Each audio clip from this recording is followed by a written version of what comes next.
इस वक्त की बड़ी खबर निकल कर आ रही है संसद से, जहां संसद में अडानी संबल हिंसा पर विपक्ष का प्रदर्शन। इस पूरे मसले पर बातचीत करने के लिए हमारे संपादक अशोक मिश्रा जी हमारे साथ जुड़ चुके हैं। तो आइए जानते हैं आखिरकार ये पूरा मामला क्या है।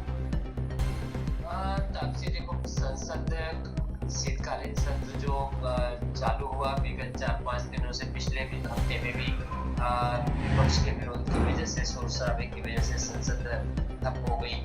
बड़े कसमकस के बाद, बड़े जद्दोजहद के बाद आज संसद दोबारा से शुरू।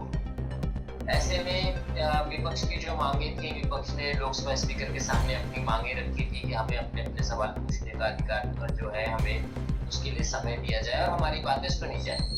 तो लोकसभा स्पीकर और सरकार ने भी कहा कि ठीक है, हम अपनी बात सुनेंगे, और उस पर जाके सारी बातें हुई। मेन जो अभी सुबह सदन चल रहा है, सदन में सबसे पहले तो किसानों के एमएसपी बिल को लेकर बातचीत हुई, और लेकिन जो सबसे बड़ी बात थी वो ये थी कि संभल के मामले में, लोकसभा में संभल के मामले में जो सपा प्रमुख अखिलेश यादव ने सरकार को आड़े हाथों लिया, साथ ही पुलिस को आड़े हाथों लिया, और ये मांग भी की है सदन में कि जो अधिकारी थे वहाँ पे, जो अधिकारी हैं, जो दोषी हैं, जो वहाँ पर गए थे, उनकी जो कार्यप्रणाली थी वो ऐसी नहीं थी, तो इसलिए उन्हें सस्पेंड किया जाए और सस्पेंड करके उनके खिलाफ मुकदमा चलाया जाए, हत्या का मुकदमा चलाया जाए। तो ये मांग सदन में समाजवादी पार्टी के राष्ट्रीय अध्यक्ष अखिलेश यादव ने उठाई है तब से। जी अशोक जी, मेरा पहला सवाल आपसे ये होगा कि जो कल किसान कूच था दिल्ली में, उसमें किसानों की क्या क्या मांग थी? किसान सबसे बड़ी मांग किसानों की तो एमएसपी को लेकर चल रही है, जिसको लेकर सरकार ने आज अपना पक्ष जो है सदन में साफ किया, और सरकार का साफ कहना है कि विगत वर्षों में जो एमएसपी मिल रहा था उससे ज्यादा दोगुना एमएसपी अभी हम दे चुके हैं। साथ ही और भी अगर कुछ अधिक से अधिक करने की स्थिति होगी तो हम जरूर करेंगे तब से।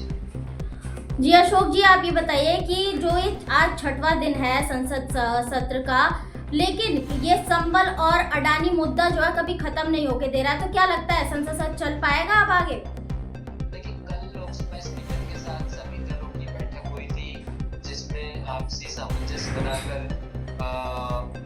चीजों को डिस्कस किया गया। डिस्कशन करने के बाद, सारी चीजें करने के बाद तब जाकर एक आपसी सहमति बनी। सहमति बनने के बाद आज सदन 11 बजे शुरू हुई। एक बार विपक्ष ने हंगामा शुरू कर दिया, लेकिन केंद्रीय मंत्री किरण रिजिजू ने कहा सदन नहीं चलना और जनता के पैसों का नुकसान होना ये ठीक नहीं है। सबने इस बात को माना है। 13 और 14 तारीख को संविधान पर लोकसभा में चर्चा करेंगे और 16-17 को राज्यसभा में चर्चा होगी।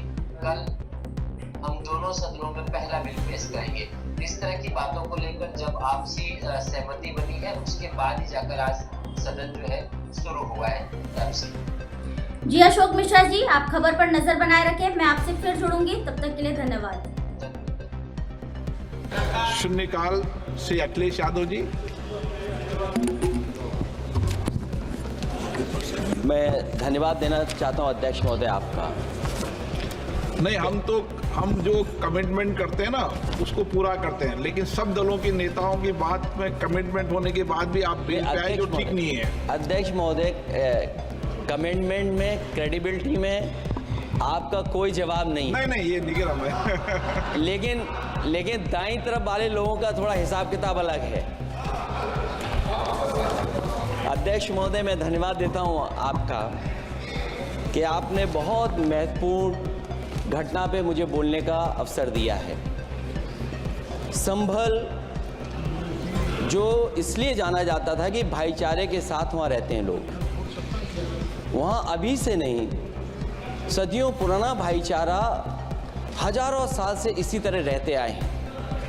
लेकिन अचानक ये जो घटना हुई है, ये सोची समझी रणनीति के तहत वेल प्लान्ड हुआ है, और वहाँ के भाईचारे को गोली मारने का काम हुआ है। जो घटना हुई है वो सोची समझी साजिश है। वहाँ जो खुदाई की बात लगातार अध्यक्ष महोदय देश में कोने कोने पर भारतीय जनता पार्टी और उनके सहयोगी और समर्थक, शुभचिंतक बार बार खुदाई की जो बात कर रहे हैं अध्यक्ष महोदय, ये खुदाई जो है हमारे देश का सौहार्द, हमारे देश का भाईचारा, हमारे देश का गंगा जमनी तहजीब को खो देगा। मैं आपका धन्यवाद इसलिए भी देता हूं कि इस महत्वपूर्ण जो साजिश हुई, और वो साजिश सोची समझी इसलिए मैं बोल रहा हूं। उत्तर प्रदेश का चुनाव था, पहले 13 तारीख को चुनाव होना था और 13 तारीख के चुनाव को उन्होंने बढ़ा करके 20 तारीख कर दिया। और इस जो घटना है मैं आपके सामने पढ़ना चाहता हूं। अध्यक्ष महोदय, ये यात्रा रुकी क्यों नहीं है? यात्रा ले जाओ दूसरी तरफ। अध्यक्ष महोदय, संभल की शाही जामा मस्जिद के खिलाफ 19/11/2024 को सिविल जज सीनियर डिवीजन छंदौसी संभल में एक याचिका डाली गई। कोर्ट ने दूसरे पक्ष को, अध्यक्ष महोदय सुनिए, ये सुनना चाहिए, हम यूं ही नहीं कहते आप थे। तो संक्षिप्त में बोले। अध्यक्ष महोदय, हम यूं ही नहीं कहते थे कि संविधान ये मानती नहीं सरकार। हम यूं ही नहीं कहते थे कि संविधान नहीं मानती। जब प्लेसेस ऑफ वर्शिप एक्ट है, प्लेसेस ऑफ वर्शिप एक्ट है, हम बनते तो बहुत कुछ हैं। संभल के शाही जामा मस्जिद के खिलाफ 19/11/2024 को सिविल जज सीनियर डिवीजन चंदौसी संभल में एक याचिका डाली गई। कोर्ट ने दूसरे पक्ष को सुने बगैर उसी दिन 19/11/2024 को सर्वे के आदेश दे दिए।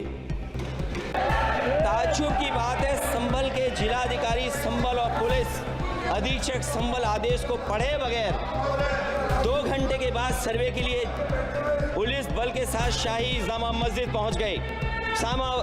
जामा मस्जिद की कमेटी, जनप्रतिनिधि, उलेमा इकराम, सभी अधिवक्ताओं ने सहयोग दिया।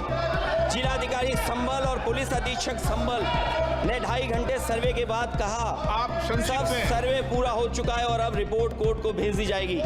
लेकिन दिनांक 22/11/2024 फ्राइडे को जुमे की नमाज के लिए लोग नमाज अदा करने के लिए जामा मस्जिद पहुंचे, लेकिन पुलिस प्रशासन ने बैरिकेड लगा दिया ताकि लोग नमाज न पढ़ सकें।